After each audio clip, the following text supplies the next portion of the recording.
രണ്ട് തോണിയിൽ കാലിടരുതെന്ന് നിങ്ങൾ കേട്ടിട്ടുണ്ടാവും. പക്ഷേ ഇൻവെസ്റ്റിംഗ് ലോകത്ത് രണ്ടല്ല പല തോണികളിൽ കാലിടണം. ബിക്കോസ് ഏത് എപ്പോൾ മുങ്ങുമെന്ന് നമുക്കറിയില്ല. Welcome to finance for idea. ഇന്ന് നമുക്ക് ഡൈവേഴ്സിഫിക്കേഷൻ എന്താണെന്ന് നോക്കാം. ഇൻവെസ്റ്റ് ചെയ്യുമ്പോൾ ഒരിക്കലും ഒരിടത്ത് മാത്രം നമ്മുടെ കാശ് ഇടാൻ പാടില്ല. ഒരു കമ്പനിയിൽ മാത്രം കാശ് ഇൻവെസ്റ്റ് ചെയ്യാൻ പാടില്ല, സ്റ്റോക്സിൽ മാത്രം കാശ് ഇൻവെസ്റ്റ് ചെയ്യാൻ പാടില്ല. സോ ആസറ്റ് ക്ലാസ് ഡൈവേഴ്സിഫിക്കേഷൻ വേണം. ആസറ്റ് ക്ലാസ്സുകളുടെ ഉള്ളിലും ഡൈവേഴ്സിഫിക്കേഷൻ വേണം. മ്യൂച്വൽ ഫണ്ട്സിലാണ് നിങ്ങൾ കാശ് ഇൻവെസ്റ്റ് ചെയ്തതെങ്കിൽ നിങ്ങളുടെ കാശ് പല കമ്പനീസിലായിട്ട് ഇൻവെസ്റ്റ് ചെയ്യപ്പെട്ടിട്ടുണ്ട്. സോ അവിടെ ഒരു ഡൈവേഴ്സിഫിക്കേഷൻ ഓൾറെഡി നടന്നിട്ടുണ്ട്. Now you only have to worry about asset class diversification. അതായത് നിങ്ങളുടെ കാശ് പല ഇൻവെസ്റ്റ്മെന്റ് വെഹിക്കിൾസിലായിട്ട് ഇൻവെസ്റ്റ് ചെയ്യണം. ഇതിനൊരു സിമ്പിൾ മെത്തേഡ് ഉണ്ട്, ഏജ് ബേസ്ഡ് ആസറ്റ് അലൊക്കേഷൻ. നിങ്ങളുടെ വയസ്സ് 100-ൽ നിന്ന് സബ്ട്രാക്ട് ചെയ്യുക.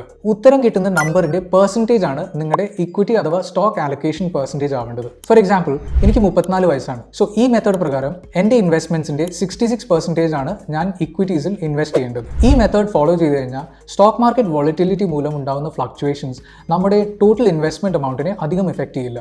ബാക്കി വരുന്ന 34% ഞാൻ ഏതൊക്കെ ഇൻവെസ്റ്റ്മെന്റ് വെഹിക്കിൾസിലാണ് ഇൻവെസ്റ്റ് ചെയ്യുന്നതെന്ന് നമുക്ക് അടുത്ത എപ്പിസോഡിൽ നോക്കാം.